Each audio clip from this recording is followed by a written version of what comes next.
Personne n'a le droit de nous juger avant la fin, parce que l'homme est capable du pire comme du meilleur jusqu'au bout. Au fond, ce n'est qu'au moment de disparaître qu'on peut enfin savoir qui on a été. La fin donne un sens à tout ce qui a précédé. Beyblade Burst. De très loin, la série Beyblade que j'ai suivie le plus assidûment et sur le plus long laps de temps. Il y aura eu des hauts, il y aura eu des bas, mais aujourd'hui, on va enfin en finir avec Beyblade Burst. Alors, je vais faire un petit instant historique qui me semble assez nécessaire pour clarifier ce dont on va parler aujourd'hui. Beyblade Burst est un manga de Hiro Morita prépublié dans Kuroko Comics à un rythme mensuel. Le manga atteindra à sa fin une totalité de 20 volumes et aura pour spécificité par rapport aux autres séries Beyblade de parler de la compétition de toupie sous un angle réaliste, ainsi que de diviser son récit sous la vision de plusieurs protagonistes, avec Valtaoi pour les 10 premiers volumes, Aiga Akaba pour les volumes de 10 à 13, Drum de 13 à 16, les frères Asahi de 16 à 18 et Beildakokuten des volumes 19 à 20. Dans l'ensemble, Valt aura eu pour lui un peu moins de la moitié de la série, et les autres protagonistes auront eu chacun 2 à 3 tomes. Voilà pour les infos de base. Je précise également qu'il y aura eu une adaptation animée du studio OLM dont je ne parlerai pas parce que je la trouve tout simplement à chier. Je ne vais pas spécialement rentrer plus dans les détails que ça, mais dans l'ensemble, je trouve que cette adaptation a un goût d'occasion manquée. La plupart des propos du manga sont complètement survolés par l'anime, les fillers sont légion, et on sent un grand sentiment d'inachevé à pas mal d'égards. Que ce soit des saisons entières comme Chosette et Super King, ou des fins bâclées comme celle de GT et Dynamite Battle.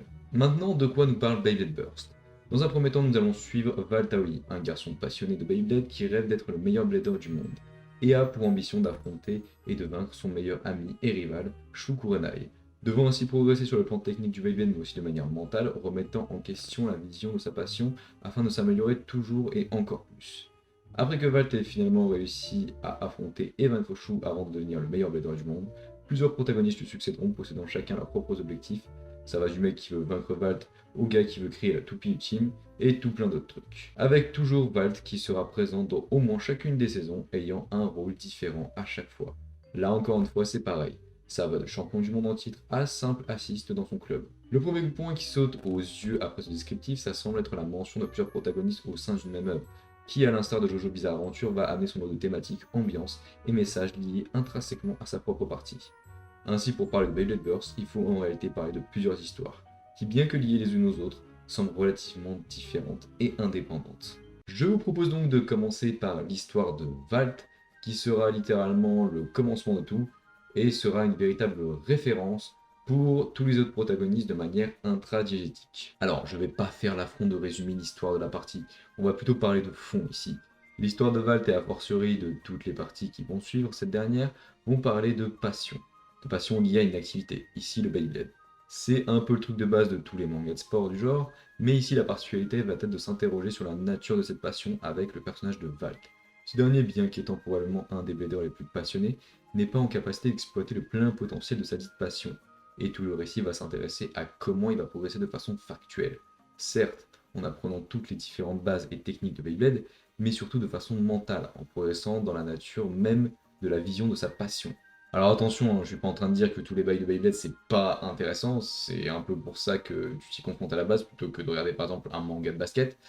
Et je dis juste que pour parler de ces thématiques-là, bah en réalité t'as pas vraiment besoin d'enjeux, de personnages ni même de scénario. La nature de la passion de Val va évoluer au fil de ses rencontres avec les différents personnages principaux, et ça s'est beaucoup montré dans la première partie du manga.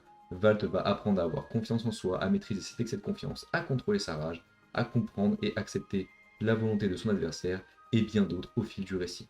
Et ses adversaires sont autant de murs mettant à l'épreuve cette passion, cette volonté. Quand Valt arrive à vaincre un adversaire important, il y arrive parce qu'il a évolué. Le Valt au début et à la fin de son affrontement face à Dyna n'est plus du tout le même, pour ne prendre que cet exemple. Ainsi, tout l'intérêt qu'on va avoir lors de la lecture du manga sera de découvrir la réponse à cette fameuse question. Est-ce que la volonté de Valt sera suffisante? Et si oui, pourquoi? Plusieurs fois sa volonté sera mise en échec. Une des plus grosses fois dans la première partie sera lors de sa confrontation face à Louis Shirazagi-Jo. Louis représente l'archétype du compétiteur talentueux, s'entraînant jour et nuit et particulièrement bon. C'est véritablement la représentation la plus pure de ce que veut atteindre Valt. Cependant, un problème réside. Lui est un connard. Et c'est ce qui va le positionner en tant qu'antagoniste à Valt. Là où Valt va faire la différence, c'est pas dans les faits, mais dans la philosophie, dans le mental. Valt va prouver à lui que les faits seuls ne suffisent pas, et que le mental a une réelle incidence sur le résultat, une réelle incidence sur la passion. Et c'est d'autant plus fort quand on sait que Valt le fait en perdant contre lui, provoquant un double effet. Le premier étant factuel, Valt n'a pas atteint son objectif, donc sa quête continue, contrairement à MFB ou Bakuten, où clairement on aurait pu arrêter le récit à la fin de la première partie. Et le second étant que lui aura été forcé de respecter Valt et sa vision des choses, malgré sa victoire. Valt aura réussi à changer lui, avec ses propres méthodes, sans trahir sa propre vision des choses. S'il y a bien une autre idée qui ressort tout du long du manga et qui est en lien avec cette fameuse passion, c'est le lien que Valt va entretenir avec Shu. D'abord ami puis rivaux, on va suivre l'évolution de leur relation tout du long de la partie 1. Et ici l'intérêt va être de savoir si leur amitié pourra survivre à leur rivalité au sein de l'environnement compétitif dont ils font tous les deux partie. Et ça tombe bien parce que la partie 2 du parcours de Valt va introduire un personnage, Fridela Oya, le numéro 1 mondial et qui représente justement la froideur et la cruauté du monde compétitif du Beyblade. La philosophie de Free est simple, on s'amuse quand on gagne et on joue pour gagner. Point. Toute la partie 2 aura donc pour vocation de mettre la volonté de Valt à l'épreuve face à ce monde compétitif et de voir jusqu'où sa philosophie de jouer pour gagner pourra aller. Et une fois de plus, il arrive à convaincre Free sans le vaincre. Alors oui, officiellement c'est une victoire par forfait, mais si Valt fait changer son adversaire sans avoir employé ses méthodes, c'est justement pour montrer que sa vision va bien au-dessus de la compétition et de la victoire. A contrario, Shu, lui, va être totalement victime de la vision compétitive de Free et de Louis, l'adoptant complètement et l'exacerbant au plus haut point. Alors, je ne vais pas revenir sur le développement de Shu ainsi que de Radai dans cette partie, parce que j'ai déjà fait une vidéo sur le sujet que je vous invite à aller voir si ça vous intéresse, mais globalement, j'estime qu'on n'avait absolument pas besoin de ces conneries de Snake Pit, de Je suis Spriggan, et d'autres choses complètement hors propos de l'ambiance compétitive et réaliste du manga. Pour compléter le développement de Shu. L'auteur invoque la vision des enfants pour représenter tout ça, sauf qu'en réalité, ça marche pas. Ça marche pas parce que ça brise la suspension consentie d'incrédulité. Pour prendre un exemple qui marche, Shaka. Shaka, c'est un mec de 11 ans qui fait 1m80 pour 100 kg et qui tabasse des ours. C'est totalement con et impossible dans notre réalité, pourtant on y croit. Pourquoi? Parce que le fait que Shaka soit abusément musclé et grand sert plus un aspect représentatif que scénaristique. En réalité, quand tu vois Shaka tabasser des ours, ça change rien à l'histoire, mais directement tu captes le côté puissant, violent et bourrin du perso, qui se retrouve dans son style de combat. Avec le Snake Pit et tout le reste, ça a une véritable incidence sur l'histoire, et ça laisse plein de questions en suspens auxquelles l'auteur ne répondra jamais dans son récit. Tout ça pour un développement qui aurait très bien pu se passer de tout cela et garder le même propos malgré tout. Toujours est-il que du coup, en étant séparés géographiquement, Valt et Shu vont emprunter chacun une voie différente, avec leur propre philosophie, l'un est prêt à tout pour gagner, et l'autre souhaite justement s'amuser. Et c'est très intéressant de voir que cette scission s'est justement faite parce que les deux personnages étaient séparés l'un de l'autre, et ainsi Valt en battant Shu le fait redevenir ce qu'il était réellement, et montre par la même occasion à quel point sa vision était juste. La partie de Valt va réellement poser les bases et introduire le propos global du manga, qui est qu'est-ce qu'une passion et comment l'exprime-t-on. Et toutes les autres parties qui vont suivre auront pour ambition d'apporter une pierre à l'édifice, une petite réponse à cette fameuse question. La partie d'Aliga par exemple montrera la part d'humilité nécessaire pour progresser dans une passion et savoir se relever après un échec en apprenant de ses erreurs. Et que le plus important est surtout la passion en soi, d'y prendre du plaisir, pour ne pas se perdre soi-même. Pour être honnête, c'est la partie que j'ai le moins appréciée. Une bonne partie de ces 3 tomes sont juste des combats sans développement particulier. C'est dommage, on aurait pu avoir un Aiga qui sombre de plus en plus et qui surmonte ses difficultés sur son chemin de la rédemption. Mais au ça, le message a été expédié en 2-3 chapitres. Dante, quant à lui, amène un joli message sur l'acceptation de l'autre, l'isolement social et l'importance de l'amitié dans une passion. Après avoir relu le manga, c'est la partie qui m'a le plus fait changer d'avis. Au début, je la trouvais fouillie, assez mal conclue, et pour être honnête, le découpage des chapitres de la version française a pas aidé. Mais avec un nouveau regard, j'ai énormément apprécié le rôle de chacun des protagonistes de cette saga. Drum s'impose comme un protagoniste en décalage avec sa norme, lui la compétition, être le meilleur, il en a rien à faire, il veut juste des amis et pouvoir s'amuser. Contrairement à Delta qui lui va embrasser cette norme compétitive au point de perdre ce qui lui était le plus cher en face d'Arthur Percival, représentant du côté pervers de la compétition, où son vice est poussé à l'extrême. Gwyn, quant à lui, est littéralement un miroir de Drum, ce que ce dernier aurait pu devenir s'il avait eu un mauvais environnement et s'il n'avait pas eu d'amis pour l'aider. Et c'est particulièrement intéressant quand on voit que c'est justement cette amitié qui sauvera Gwyn. cette main tendue par Drum qui ne peut que trop bien comprendre l'isolement dans lequel Gwyn a été toute sa vie. C'est clairement la partie la plus surprenante et mature à mon sens. Et les Asahi montrent à quel point se battre pour quelqu'un d'autre donne une force bien supérieure à celle de remplir ses propres objectifs. Cette partie fait rentrer Burst dans son dernier acte avec la canonisation de certains personnages comme des légendes, et un trio de leaders qui vont avoir pour ambition de les rejoindre et de les surpasser. Personnellement, j'ai énormément apprécié voir leur progression et ce qui motivait chacun à se surpasser. Hikaru, par son rôle de grand frère, va devenir fort pour son petit frère et le protéger, et Yuga va prendre confiance en lui et débloquer son potentiel latent, justement où ça va être à lui d'agir pour son grand frère, au moment où il devra agir pour quelqu'un d'autre. Ce qui est intéressant de noter malgré tout, c'est que tous ces personnages principaux auront marché dans les pas de Valt, auront été motivés par ses exploits. Et même s'ils apportent chacun leur petite vision, leur petite pierre à l'édifice, justement, ils restent tout de même dans la même mouvance. Et c'est d'autant plus intéressant de voir que ce qui lie les parties les unes aux autres sont les systèmes de toupie.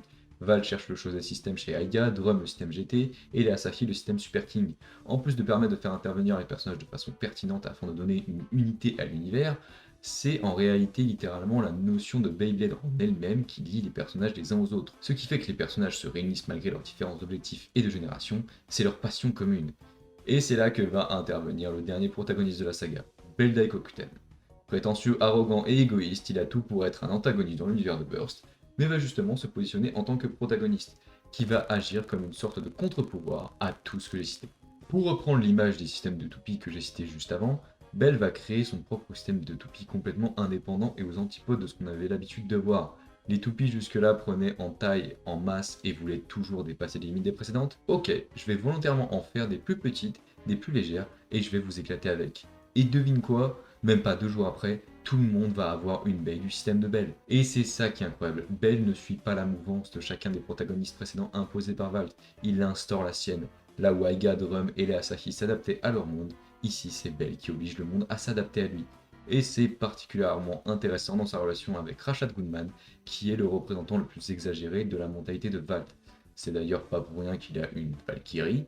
Rashad représente une sorte de fanatique religieux, il n'y a qu'à voir son style et sa baille, qui d'ailleurs est la seule qui ne fait pas partie du système de Bell. Il représente une droiture, une justice beaucoup trop stricte, prête à exterminer les hérétiques un peu trop excentriques comme Bell. Il a clairement la carrure de tous les protagonistes qu'on a vus jusque-là, il le dit lui-même d'ailleurs, il est le héros de l'histoire et Bell le méchant. Sauf que Bell montre que dans une passion, pour un besoin de justice ou d'une quelconque idéologie, ce qui compte le plus, c'est d'avant tout d'être passionné. La véritable philosophie de Valt et ses amis, matérialisée par les gears. Et putain, la série pouvait pas mieux se conclure. Prendre comme dernier personnage principal un personnage qui justement est aux antipodes de tout ce qu'on a vu auparavant pour voir la pierre à l'édifice qu'il veut apporter, et bah c'est tout simplement du génie. Le dernier chapitre conclut très bien la série. On a le point de vue de Valt de façon un peu rétrospective avec quelques instants nostalgie, et ce match entre lui et Bell où l'on voit Ultimate Valkyrie évoluer. Le message est clair avec ce dernier chapitre, malgré les générations, le temps qui passe, le Beyblade, la passion ne disparaîtront jamais. Et les Bladers feront toujours évoluer cette dernière. Bon, autant le dire, après ma relecture du manga, j'ai absolument kiffé ce dernier et le propos qui en découlait. Et j'ose le dire, Beyblade Burst peut s'asseoir à la table de MFB et Bakuten sans suer du cul une seule seconde. Morita aurait réussi à créer quelque chose d'absolument unique en termes de passion, avec son fameux réalisme qui parle de problèmes proches de nous et qu'on peut d'autant plus comprendre. Et d'ailleurs, ça me fait une transition toute trouvée. Je ne pouvais pas conclure cette vidéo sans parler de justement les points qui m'ont déçu avec l'animé. Parce que ouais, ça fait, allez, 6-7 ans que je chie dessus sans que personne ne comprenne jamais pourquoi. Je pense qu'il est temps de mettre un peu de concret là-dessus. J'ai 4 gros problèmes avec l'animé Beyblade Burst. Le premier étant les fillers à rallonge. Burst plus que MFB et Bakuten est une histoire qui se raconte de manière concise. Dans Burst, en vérité, il se passe pas tant de choses que ça. C'est pas un souci, mais quand tu veux faire un anime fleuve dessus, forcément tu te heurtes à des problèmes. Et le premier aura été de pas rattraper le manga, ce qui aura donné un rythme absolument imbuvable où facile les 3/4 des épisodes ne font en réalité rien avancer au propos, à l'histoire, etc.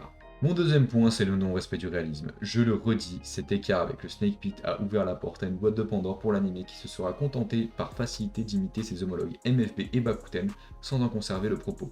Et c'est dommage, parce qu'hormis ce triste épisode, Morita restera dans du réalisme tout du long de sa série, et continuera, comme je l'ai dit, à nous faire rêver. Le troisième point est le manque de continuité d'une saison à l'autre. Bordel, merci Morita d'avoir compris que ton univers était un tout et que ton histoire était au final unifiée.